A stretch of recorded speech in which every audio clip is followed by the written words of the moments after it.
Continue to join me in conversation and engagement as the realities of the many different stages and types of mental illness so many of us and family members are facing.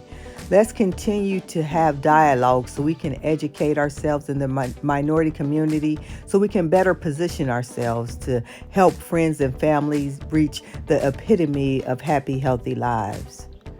There are so many situations where we are mislabeling these conditions, and it doesn't support the real agenda to put resources and programs in place that are so much needed across every spectrum in life.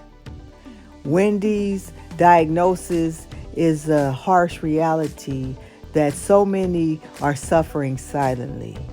Let's educate ourselves. Let's support friends and families so they can live well. These harsh truths we can combat and help people get the resources and programs that they need that are unfortunately missing in so many communities. Let's Get Real and Heal. I started in 2019 after suffering from severe depression and anxiety. There are so many different situations and circumstances that can really catapult us into these unhealthy situations. Let's educate ourselves. Let's support our friends and family because we all deserve to live happy, healthy lives. Join me as we move forward and have real conversations. This is real life. It was hard to hear that Wendy Williams is suffering from frontotemporal dementia, the same kind that Bruce Willis is. She's only 59 years old. She had to stop production of her show 2 years ago because of her early signs of frontotemporal dementia, which was, in this case, aphasia. Now, aphasia is finding the right word, which we all have sometimes difficulty doing, but it can become constant and more difficult, and that is an early sign of a brain problem. Frontotemporal dementia has to do with the frontal part of the brain, this frontal lobe of the brain, which is the filter. That is also, think about someone who has alcohol. The more alcohol you drink, the more you shut down that filter. People who drink a lot of alcohol will say things they would never normally say in public. People with frontotemporal dementia will say things and do things that one would never do in public because that frontal lobe is not developed properly. It's just deteriorating over time from dementia. The reasons people get dementia are complex. We know some of them. We know that she suffered from addictions of cocaine and alcoholism. Both of those are an increased risk of dementia.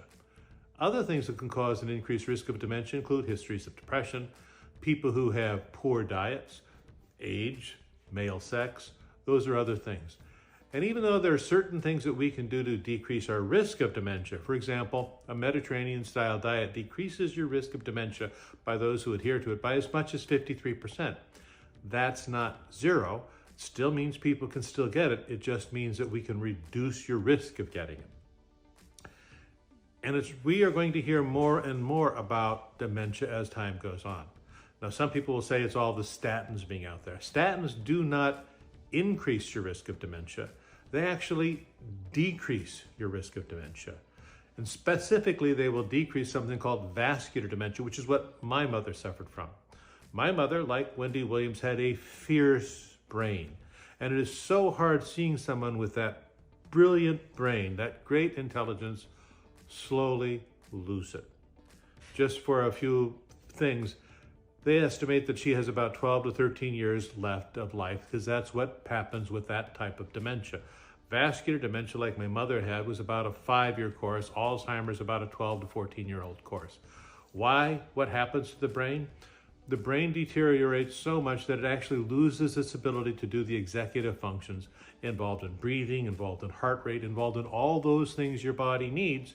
And that's what ultimately people die from when they have dementia. So, horrible disease. We have 6.5 million people now who are suffering from it. It's going to only continue unless we have medical breakthroughs. But what you can do to help decrease your risk of this, can't decrease it to zero again, fruits, vegetables, Mediterranean-style diet, exercise, talking, social communications. Keep your brain active by learning new things and doing all that. That's the best you can do. And as soon as we have a medical breakthrough, I promise I will be on here immediately touting it. Until then, do the things that you can do. Eat well, live well, enjoy the life, use your brain. Thanks. If you like this, like, follow, share.